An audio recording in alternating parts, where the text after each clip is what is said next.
Hi, hello everyone. I am Mahendran, and I'm from Malaysia, University Kebangsaan Malaysia, National University of Malaysia. So let's get started. Okay, today the topic that I'm going to talk now is about the gamma ray irradiated polyesters in relation to panspermia hypothesis. And I'm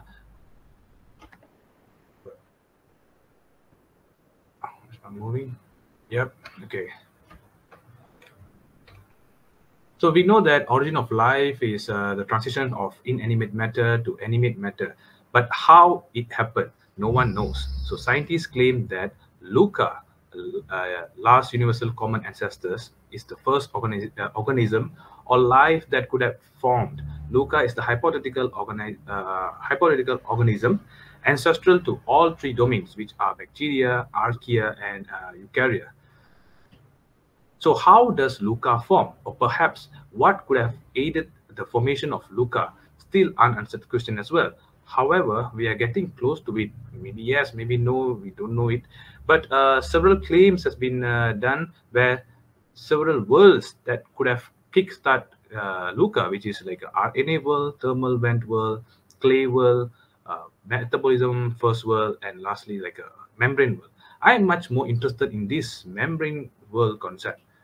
So based on that, one of the concepts that comes in this question is panspermia hypothesis.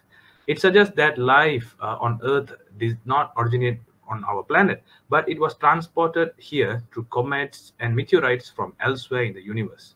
We know life as we know it is made up from six main elements, which are carbon, hydrogen, nitrogen, oxygen, phosphorus, and sulfur. But where it came from, or any other more simpler or complex molecules, or life itself could have transferred?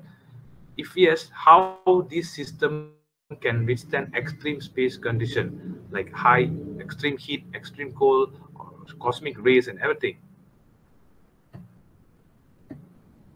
So panspermia is a real study where JAXA dedicated a special mission to study on the survivability of organisms and samples at low Earth orbit. Here, they expose the sample to the real space condition to see how it reacts to the extreme to the low temperature, high temperature, and even the cosmic ray at that level. So several studies has been conducted for organisms exposure at space. Although it shows a remarkable finding, but the problem is that the organism organisms still need its comfort zone, which is the earthly environment, to become chemically active. Organism does not survive for space. It does not survive for a long period of time in space, and it's very complex to use to understand the mechanism of any changes. So therefore, we suggest a simpler system, which is a material-based panspermia seed instead of using organism as a panspermia seed.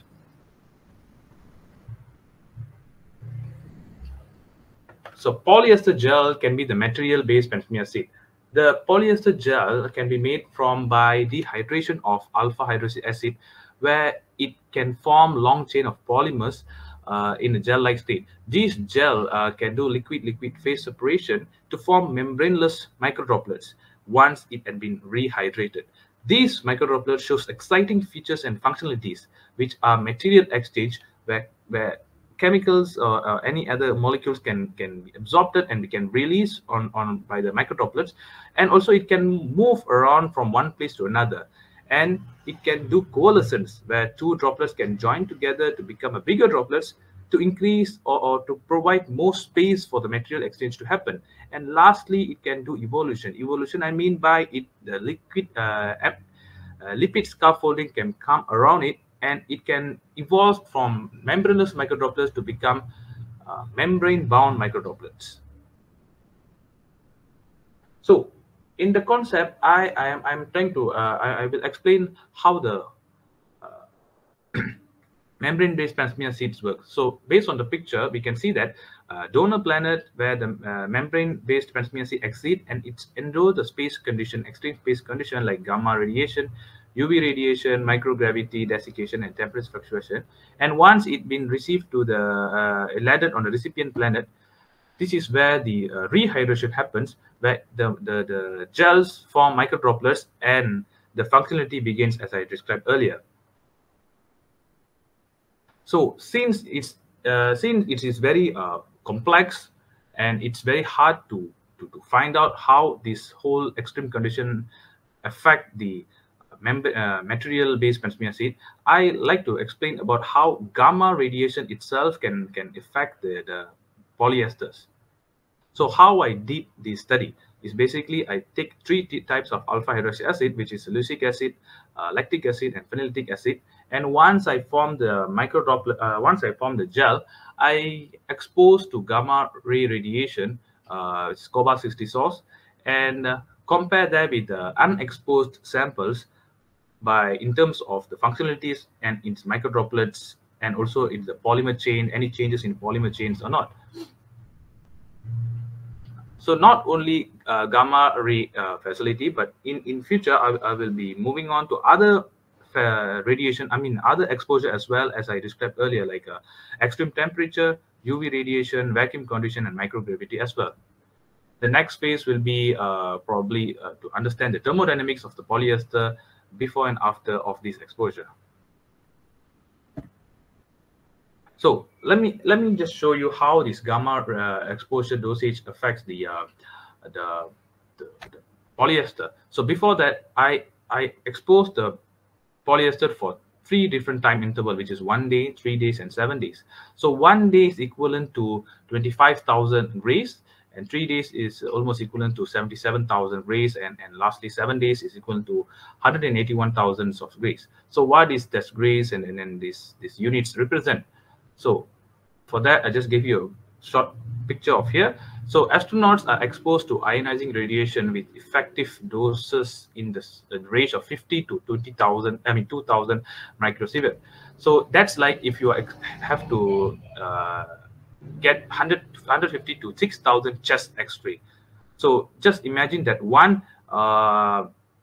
millisievert is equivalent to 0.001 grays, and if exposed to 7 days, it's like 181,000 grays. It's like a big amount of dosage. So I'm just going to show you selected results and data from gamma ray radiation.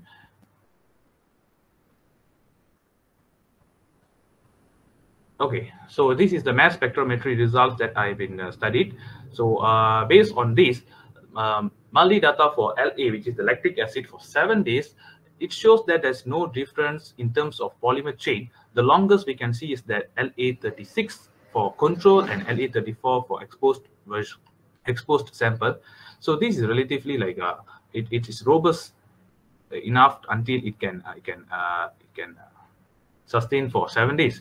For MA, which is luecic acid, it also shows a similar pattern where MA20 is the longest chain, and then MA20 is the longest chain for exposed sample. So this shows that there is no any degradation or break in terms of polymer chain as well. And lastly is for PA, which is phenyllactic acid. So in terms of the polymer chain, 19 for unexposed and 19 for exposed. This also shows that there is no degradation or breaks in terms of polymer chain. So next is for microdroplets formation. So microdroplets formation, when we see the droplets, it can definitely do the 4 functionalities. So since there is it still can form microdroplets after 7 days of exposure, this is very, very exciting actually, which is it is after the big amount of dosage of exposure to the sample, it remains functionable. So conclusion on this is that there is no sudden change on microdroplets assembly and polymer length when the polyester are exposed to gamma radiation to a duration of at low as 1 day, which is equivalent to 25,000 grays. And there is no slow changes in microdroplets assembly and polymer length, and when the polyester exposed to gamma radiation to a duration of 7 days, which is equivalent to 181,000 grays. So this shows that the tested types of polyester is robust and functionable when exposed to gamma ray. So I'd like to give acknowledgement to my team, and I'm very proud to work with them, and I'm happy to take questions.